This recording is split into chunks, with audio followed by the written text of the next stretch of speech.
Hello everybody, time once again for our European paper roundup, our pay-per-view if you will, only it doesn't cost you money. Appropriately enough, because the message from the papers this week, everywhere from St. Petersburg to Malaga, is that money doesn't buy you happiness. I know. Malaga, you will recall, are the team that everybody learned to fall in love with, but only after they lost all their millions. It's a classic example of that time-honoured storyline. Think Winthrop in Trading Places, or Arthur, or Peter Ridsdale, perhaps. After they lost the many millions of the sheikh who had been bankrolling them, Malaga seemed destined for bankruptcy, but instead have bounced back wiser, a few players lighter, but far, far richer in spirit. They've risen to third in the Liga, and in the Champions League they've become the surprise success story of the season so far. They won both their games, scoring 6 goals, conceding none, and this week scored another 3-0 away win at Anderlecht, after which we had headlines like this from local paper: "So it is madness. We've run out of words to describe them," says the paper, worryingly enough. Local rivals Malaga Hoy certainly haven't run out of words. "Bring on Milan," they headline there, the next Champions League match for them. They say this team is the perfect equilateral triangle of character, class and solvency. Is it because the heavens are celeste, says the paper, that this orchestra of angels never stops playing? Well, very much the other side of the coin for the lads at Zenit St. Petersburg, where more money, more problems, or more rubles, more troubles, if you prefer, is the message currently. You'll recall that Zenit blew vast sums back in August on the purchase of Hulk and Witzel, but since then, morale has crashed and the captain is amongst those frozen out in a pay dispute. Champions of Russia last season, Zenit now look as easy at home as Anna Karenina when Count Alexi's in town, to use a local example. This week they even managed to lose 3-2 at home to Milan, who never win on the road in the Champions League. The Russian press very disappointed by this result. "We hear of Milan and Malaga with financial crisis," they say. "We have a crisis of wealth. Milan played with dignity," says the Sport Express via Google Translate. "We played like a rough Havatanal." Pay more, get less. It's a European brain boomerang that we are naively standing in the way of. I hate it when that happens.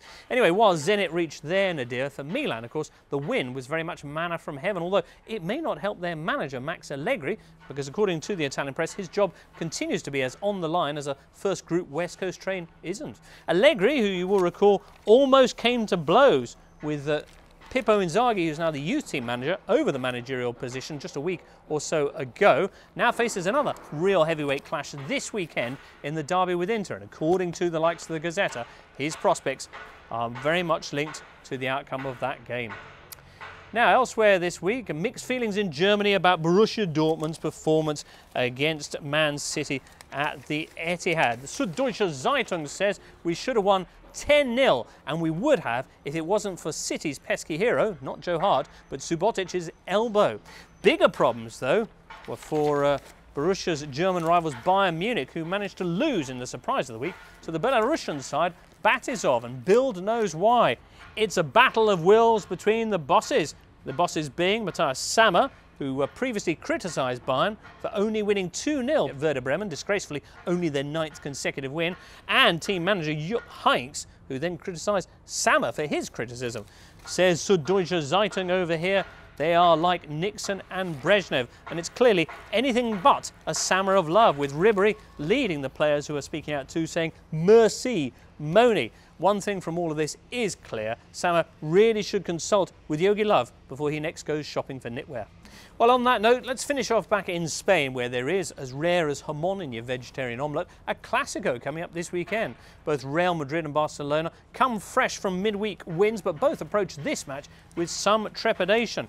Barcelona, because they lost shaggy-haired Quest for Fire lookalike Carlos Puyol for 2 months during Tuesday's 2-0 win over Benfica. Real, because they've just won away to Ajax, and as Marca points out, this is the 3rd straight year that they've had the Clásico straight after a victorious trip to Amsterdam, and they've lost on both previous occasions.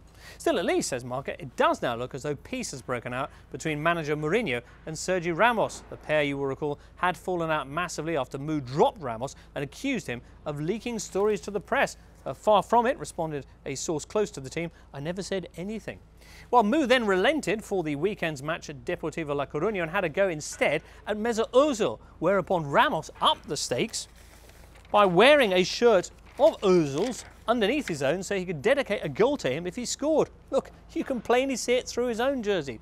Next day then, after that photo was published, ceasefire. Marca announcing a marriage of convenience. I don't have a problem with him, he doesn't have a problem with me, says Jose Mourinho, although I have better relations with my wife. So does John Terry, with his wife, of course. Well, as the paper comments, this crisis can now be washed clean with Ajax, and this weekend we will see indeed if Real can clean up at Barca's home. Yeah, we'll have news of the Clasico and much more besides when we return with another batch of Euro papers next Friday. Hopefully, we'll be seeing you then.